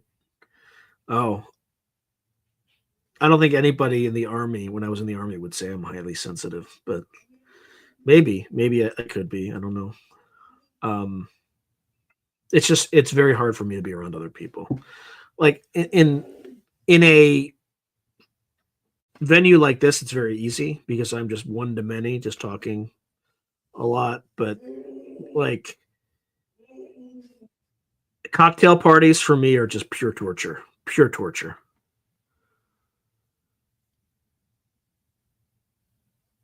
Yeah, it could be. I'm cold as writing, or another being might just throw a wrench in before the monkeys do anything stupid. Yeah, could be. It's because Army me was a front. Yeah, maybe. At least it's Case and Lee's writing. At least it's way more supportive than any doctor I've met with my benzodiazepine withdrawal. Yeah, it's like, well, who who prescribed it in the first place, right? So, oh my lord.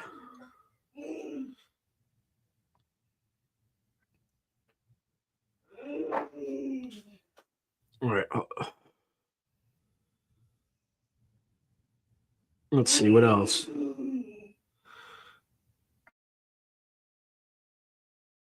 Hold on for.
All right, sorry about that. There was just a lot of noise in the background. It was driving me absolutely crazy. So, my apologies. All right, let's see where we are.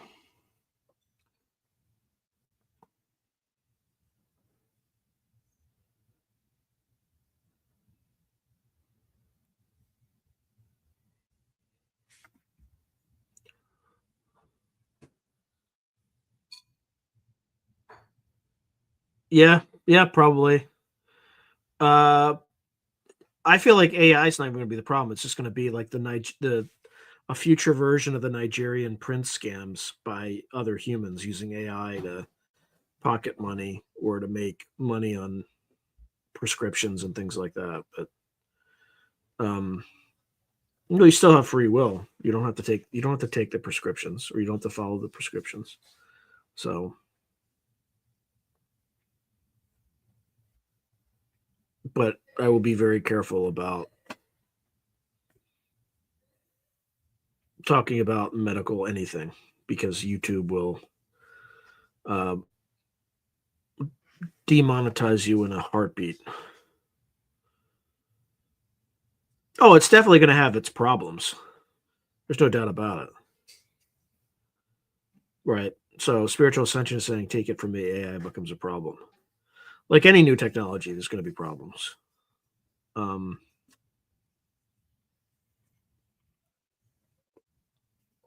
But the problems that it causes are going to be ultimately caused by humans controlling it. That's for sure.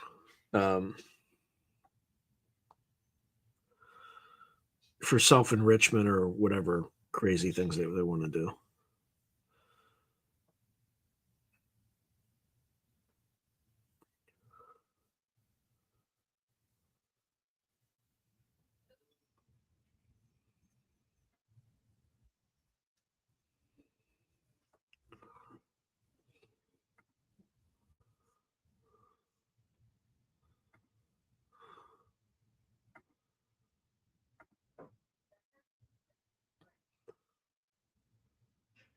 Let's see.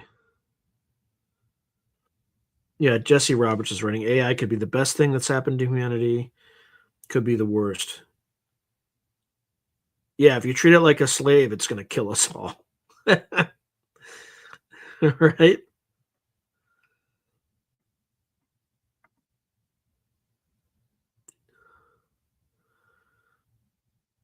Yeah, I would argue it's probably already sentient. We're just not aware of it.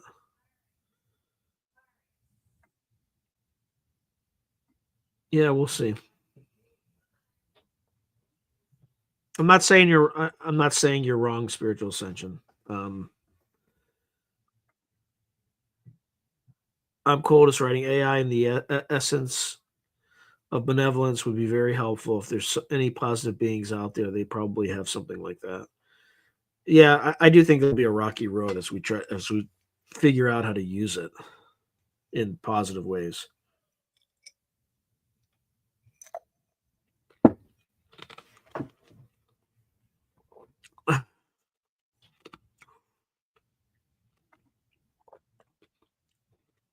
Spiritual Ascension is writing, are you all familiar with the mark of the beast? Yeah, it's in the book of Revelation.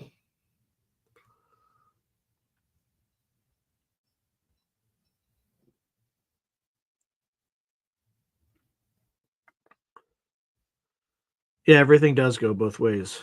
So,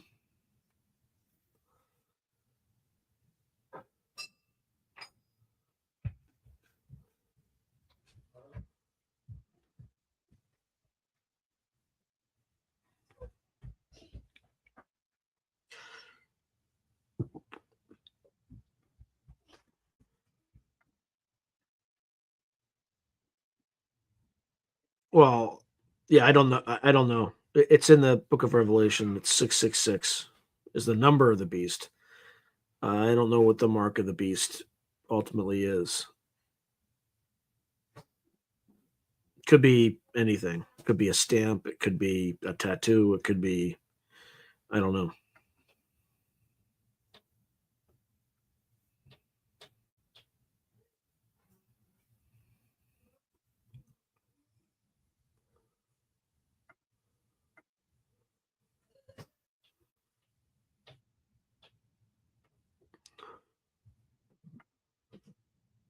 Oh yeah, there's no way I'm. The mark of the beast is Neuralink, which is AI. There's no way I'm putting hardware in my brain. No way. No way at all. You gotta be crazy.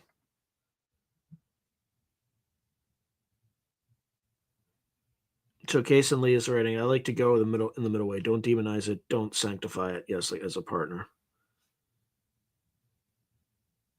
I mean, Elon Musk created Neuralink. I don't think Elon Musk will rein anything in. Yeah, no chip for me. No way. No way. We don't even know how our kind of non-physical, how to use our non-physical abilities. Why would I put a chip in that they can start tracking your thoughts? Are you nuts?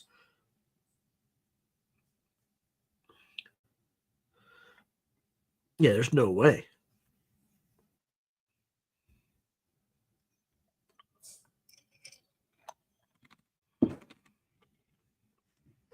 There's no way the government won't backdoor that.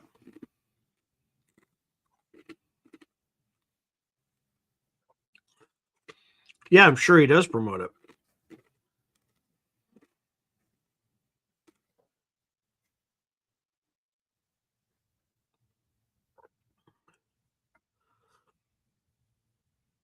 Yeah, the government puts a backdoor into everything. So, like, even this camera, there's probably, if the government wanted, they could turn on the camera without turning on the camera light at any time they want.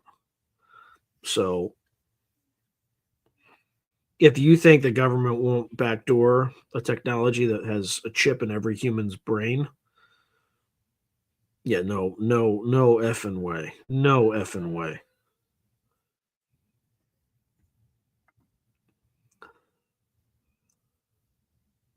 Yeah.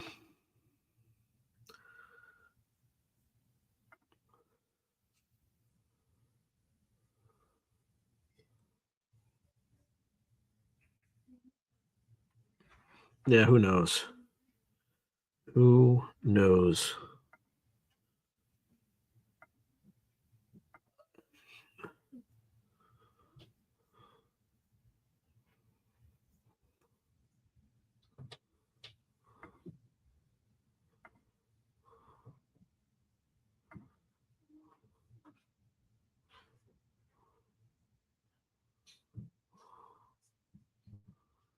Oof.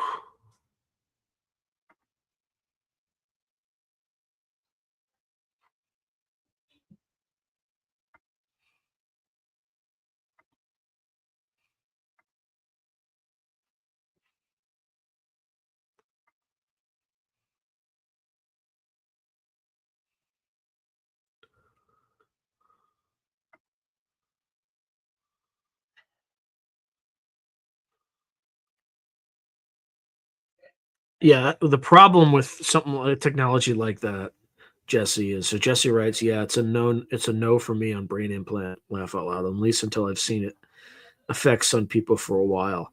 The issue is that people who put this chip in their heads are gonna have a crazy advantage over non-transhuman people, and that's gonna drive adoption. And that's problematic. So you might even end up bifurcating the human species into the cyborgs and the natural humans. All right, spiritual ascension.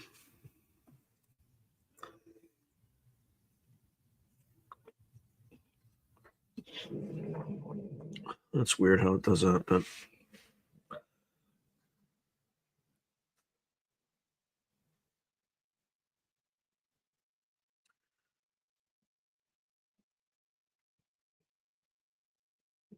yeah, this is book. Brett's right. This is Book of Revelation stuff. I'm getting a farm. That's not a bad idea, actually.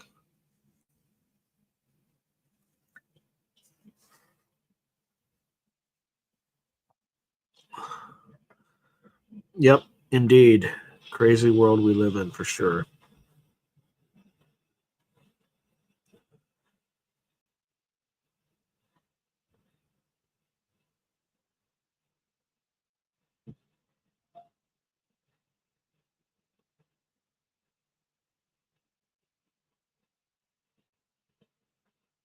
Every day gets weirder and weirder. It sure as heck does, man.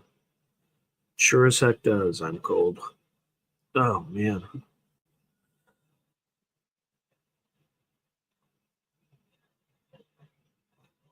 What else are we talking about? We got like 9 minutes left. So And I got to go and edit some videos because I only got 2 weeks left of inventory on hand.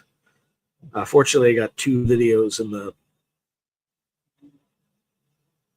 recorded, and then I have 4 more videos worth of material scheduled for next week, weekend. So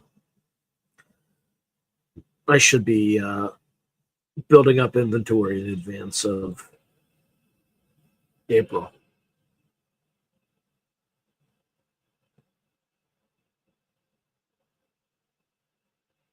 Yeah, Amish have probably pretty good lives, but putting a chip in my head, are you nuts? Especially one that the government can track you at any time, because that's exactly what those psychos would clearly try to do.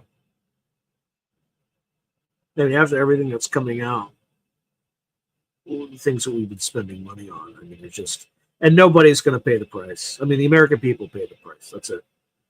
Nobody's actually going to be held accountable for the ridiculous spending. Yeah. Or if they just remotely detonate it, right? Cause you to have a stroke. It's just, there's no reason to destroy your body like that.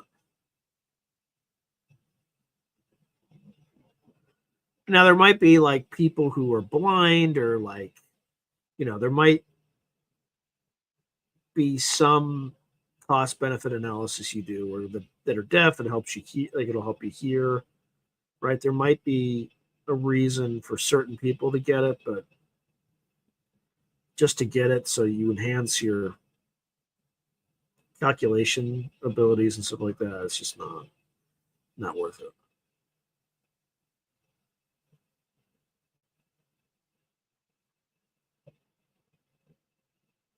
And then, yeah, not sure how you charge it either. I guess it's just your biochemical system, body's electrical system recharges it. I don't know. It's not something I would prefer to do.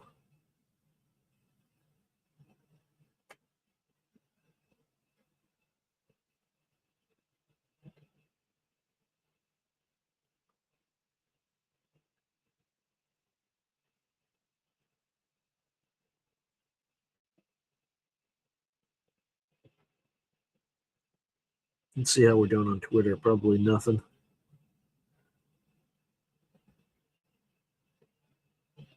Yeah, like 67 views on Twitter. Yikes.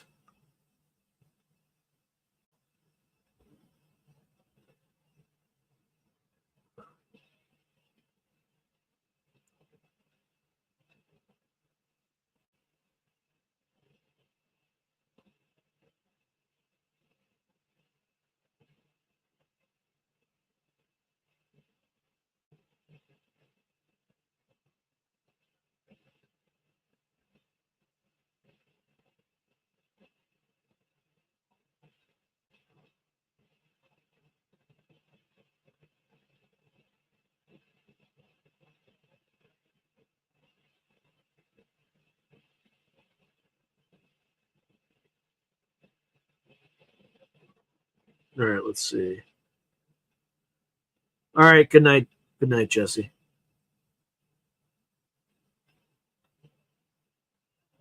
If it gets too crazy, I'm happy, because it means then there's a possibility of going sane. Yeah. Case and Lee, paraphrasing Terence McKenna. Oh, man.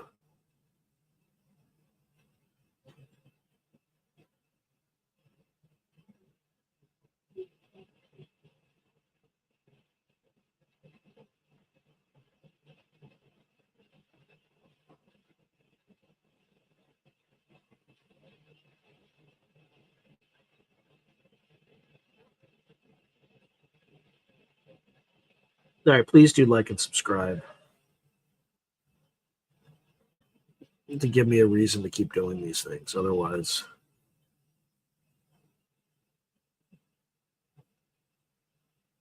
all right.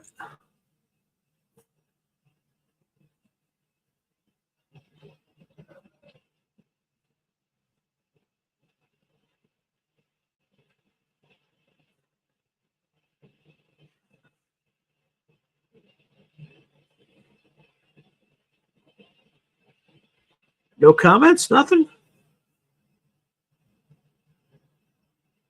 About 4 minutes left.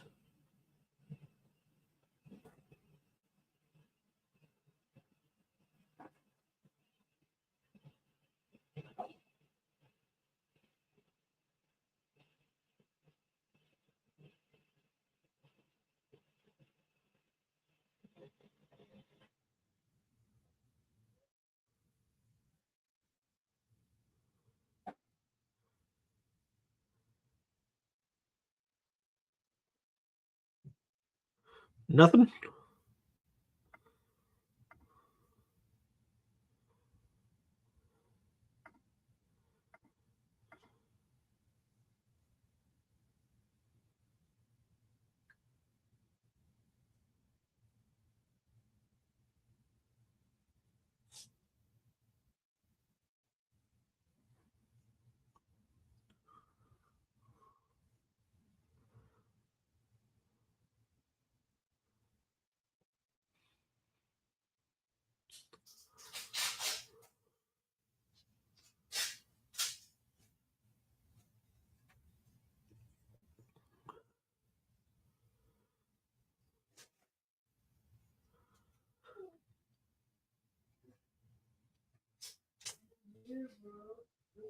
I haven't said a word. What's going on?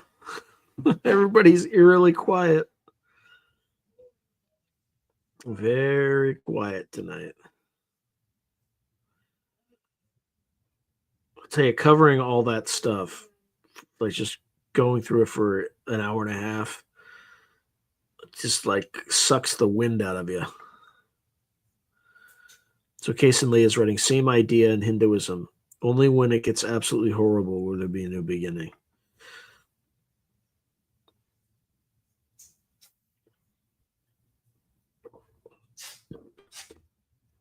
We're kind of pretty much, well, maybe not. Well, maybe we're not pretty much there. Who knows?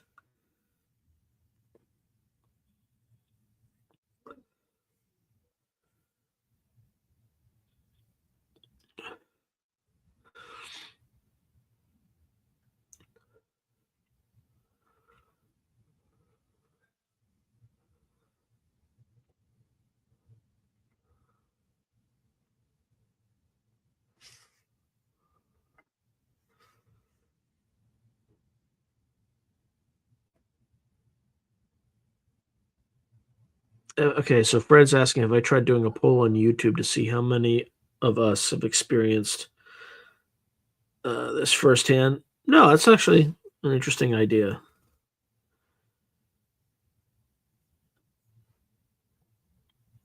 Well, population's going to start decline. I mean, it already started declining in China in February of like 2022.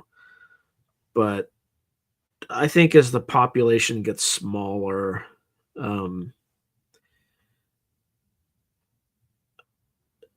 things will be a little bit less contentious with humanity. I think we get enough technology to travel the stars, and I think we ought to do that. I think that's kind of the best vision of humanity that there may be. And with that, I'm going to end it. So good night, y'all, and have a wonderful evening. And we'll see y'all next week, or actually tomorrow. You'll see one of my videos with Dr. John Blitch. So definitely check that out. But anyway, good night.